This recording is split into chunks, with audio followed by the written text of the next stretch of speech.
sa inyo.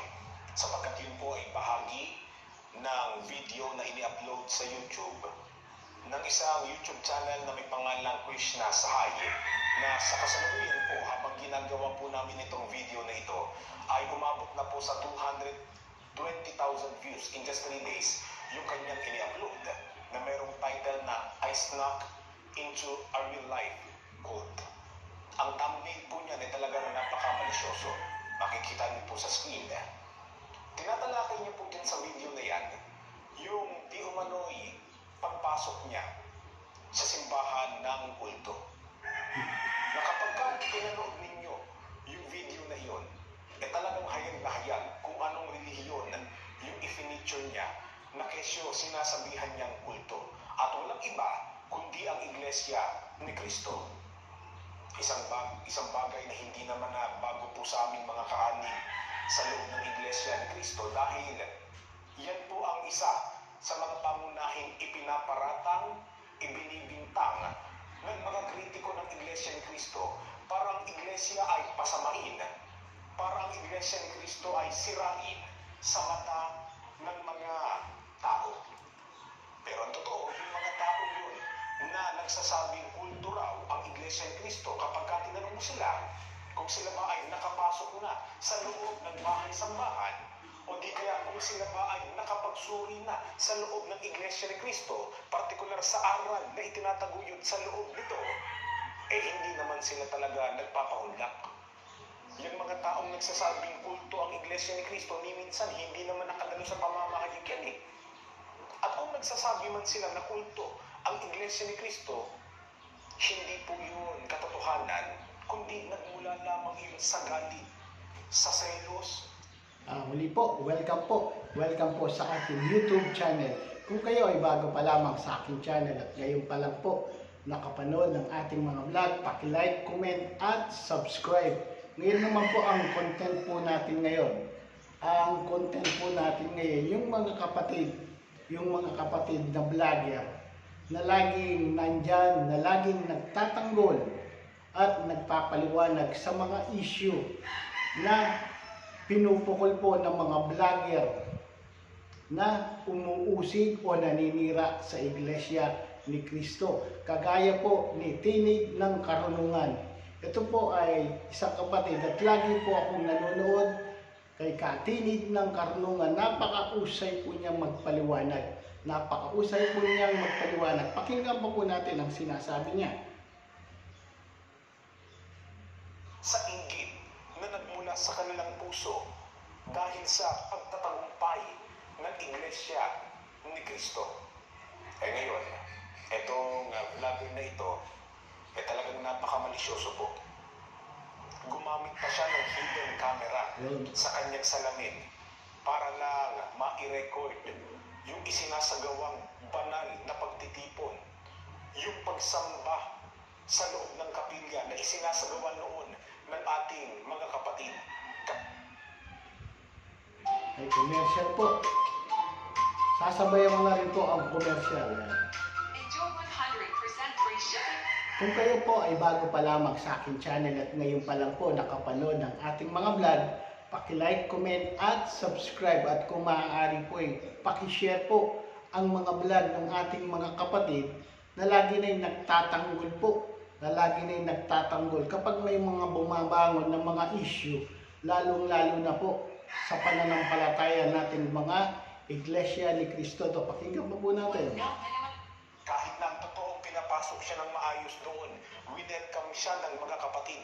Pero ang ipinalit ng vlogger na ito ay walang respeto, kabastusan, at kung ano-anong sabing-sabing malisyosong bintang at pagpaparatang, na kapag napanood mo yung video, anong kanyang source? Reddit.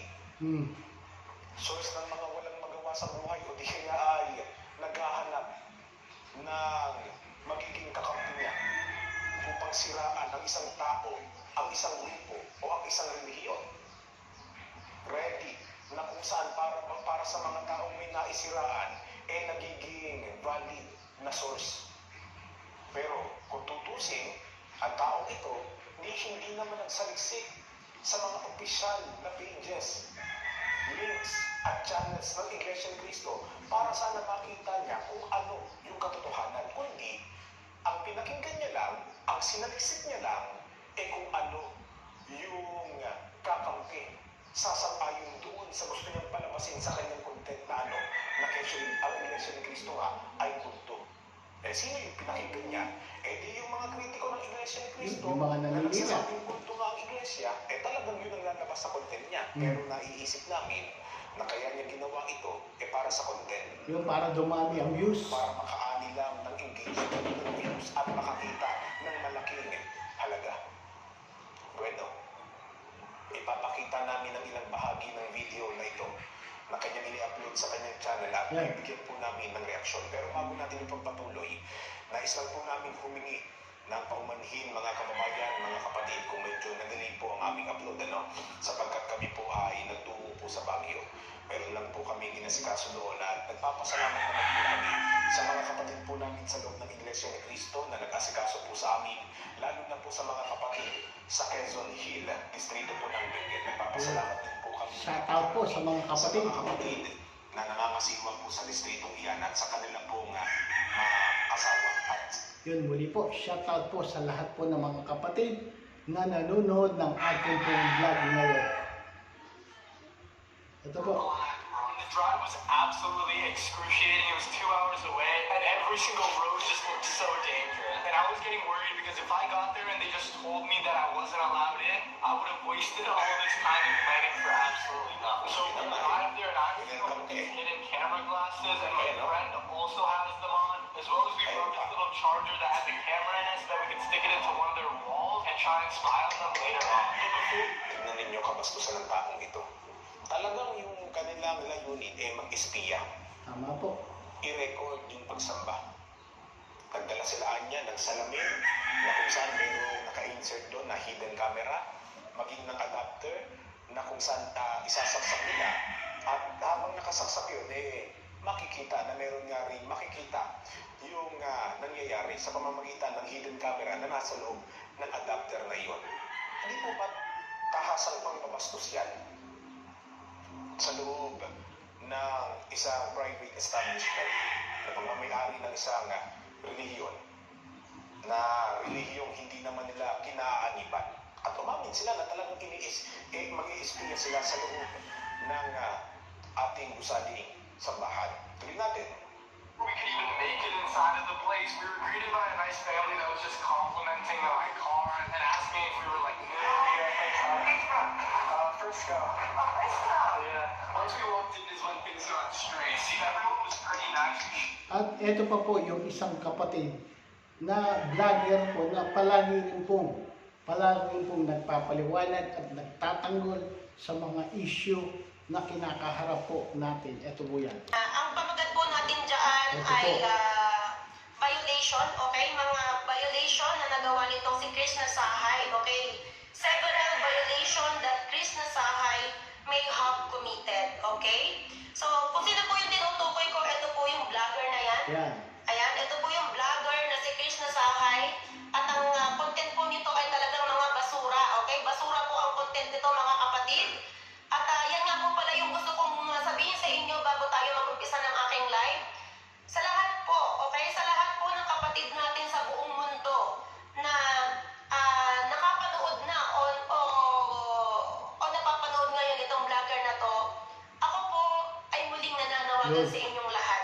Kaya ako po ginagawa at pinagpapagala ng oras at panahon ang aking pagla-live po na to at paggawa ng video para po magkaroon po kayo ng tamang impormasyon. Kahapon po, nag-live tayo at gumawa na rin po ng live at reaction ng mga kapatid nating si The Wonder Philippines. Yun, Wonder Kung Philippines. kayo man po ay nakapanood sa amin kung bakit sinugod nyo yung channel nitong si Chris Nasahay, alam ko po ang inyong nararamdaman, kayo din po ay nasasaktan. Pero, okay mga kapatid, mali po ang ating ginagawa. Ang sabi ko po kahapon, imamas report po natin. Okay? Imamas report, huwag pong panoodin. Ngayon, kahapon po, bago ako mag-live, ang channel po niya ay, ito po yung ginawa niyang video, ayan. Ayan po yung ganyang ginawang video, 81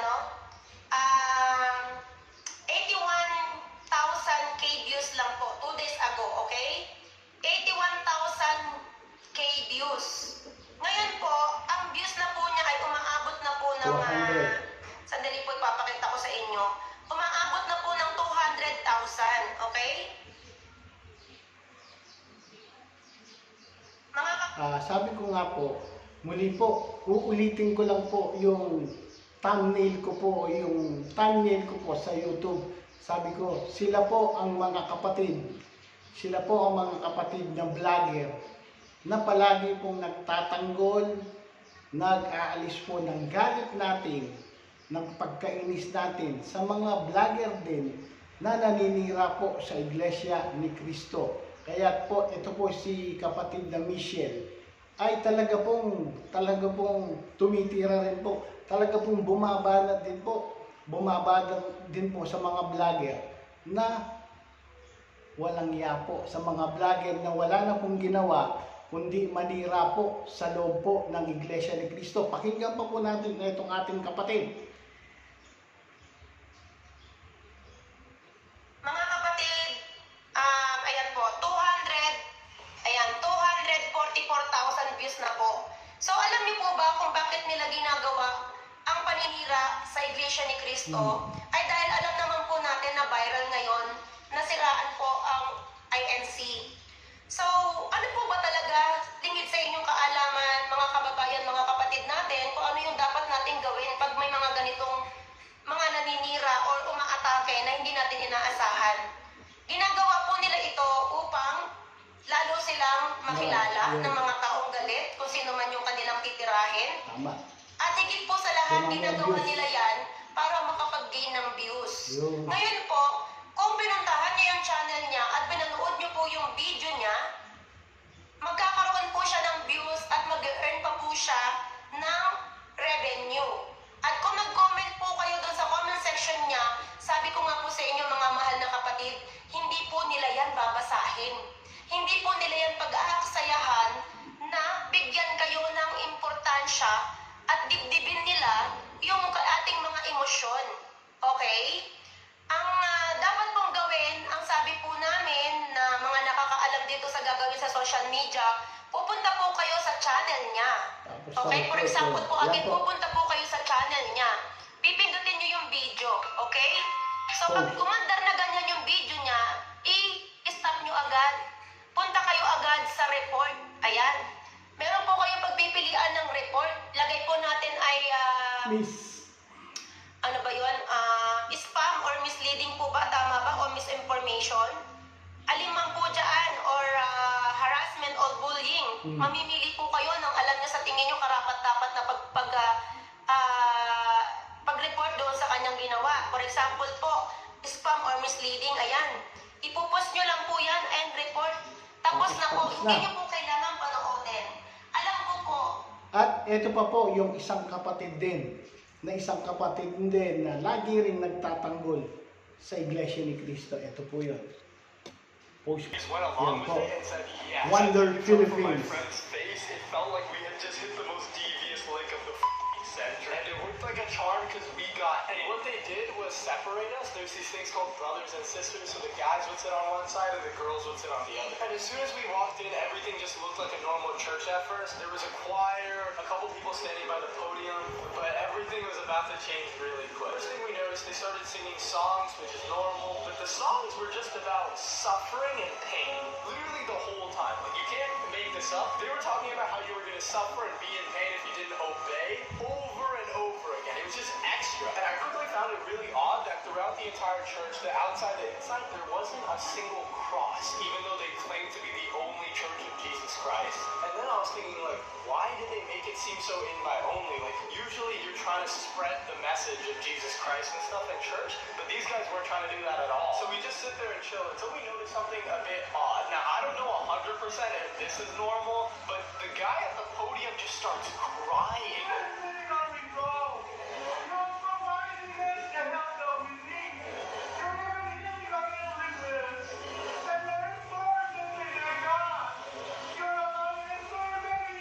He's like telling us about why we shouldn't drink alcohol, and he's just crying about, oh, our Savior, oh my God. He's just falling out of control in tears. Like, you can't make this up. And I thought he's just bugging, right? But this is when things get super weird. Everybody in the church starts crying. I'm talking, everyone had a little handkerchief ready, and they were like, whoa, whoa, whoa. Out of nowhere, you like, my friend was like, this is not normal. And I mean, it looked like everyone was pretending to do it. Like no one was actually crying. They were all just pretending to be sad for some reason. I don't know why. But they go on to give us a huge lecture about why we shouldn't drink alcohol, which I totally agree. You probably shouldn't do that. And I noticed that they were talking a lot about how you would suffer in pain and get exiled if you didn't follow the instructions. Muli po, kung kayo po ay bago pa lamang sa aking channel at ngayon pa lang po nakapanood ng ating mga vlog, paki-like, comment at subscribe. Ang content po natin ngayon ay yung mga kapatid natin na vlogger na katulad ko na lagi pong nagtatanggol, laging nagpapaliwanag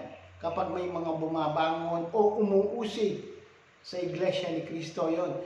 Una po kanina ay pinanood po natin si Tinig ng Karunungan, tapos si Michelle Japinay, ngayon naman po ay si Wonder Philippines. Pakinggan po natin si Wonder Philippines. Ito po.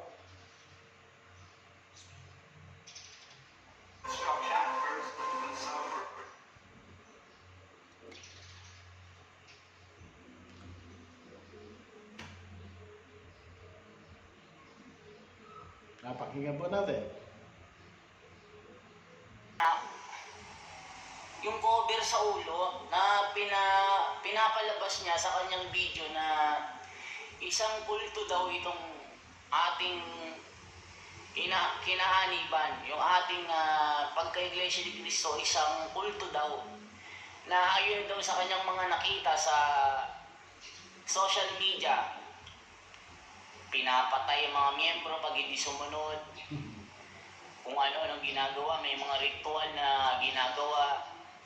At talagang kinukumpara niya ang ating pagka-Iglesia ni Cristo sa mga kulto na talagang yung mga binanggit niya ay ginagawa po nila, pero sa loob ng Iglesia ni Cristo wala pong ganyan. Kaya panoorin po natin mga kababayan, ito talagang maiiyak po kayo. Nag-live po ako kahapon mga kababayan, hindi ko po kinaya yung ginawa ng taong ito. Yun. Sabi ko nga po, sabi ko nga po, eto po yung mga kapatid natin na mga vlogger na laging nagtatanggol po. Laging nagtatanggol, kagaya po kay Epipanyo, kay Aling Marie. At eto po, isa naman pong banyagang foreigner ang umuusig o lalo o bumastos po sa ginawa nating pagsamba. At siyempre po, eto po, ang vlog ko po tungkol po dito po sa isang foreigner. Pakinggan po natin. Yan na po. May hina po signal sa amin. Mag-comment po kayo mga kapatid sa ginagawa nating pagbablog ngayon para makapag-reply po ako sa inyo. At kung maaari nga po pakishare po sa mga social media po ang mga vlog ng ating mga kapatid para makatulong po tayo at mas marami po ang makapanood po. Ayan po, may commercial po. Ayan. Para marami po ang Lazada has the makapanood. best deals. I got this for less than 500 pesos in Lazada. Excuse me. What? Ayan. Alam mo, kapag-oras po ng mga pagsamba natin sa ating Panginoon Diyos, napaka-solemne po, napaka-importante po ng pagsamba na ginagawa natin. Kaya ayaw po natin na magkaroon po ng istoko. Kasi kapag dala po natin yung ating cellphone, kapag may tumawag po, yun po ay magbibigay po ng alingas-ngas. Ito pong taong ito, ito pong vlogger na to. Yun po. Yung vlog ko po nung nakaraan yan. At muli po, salamat po sa mga nanood ng vlog natin.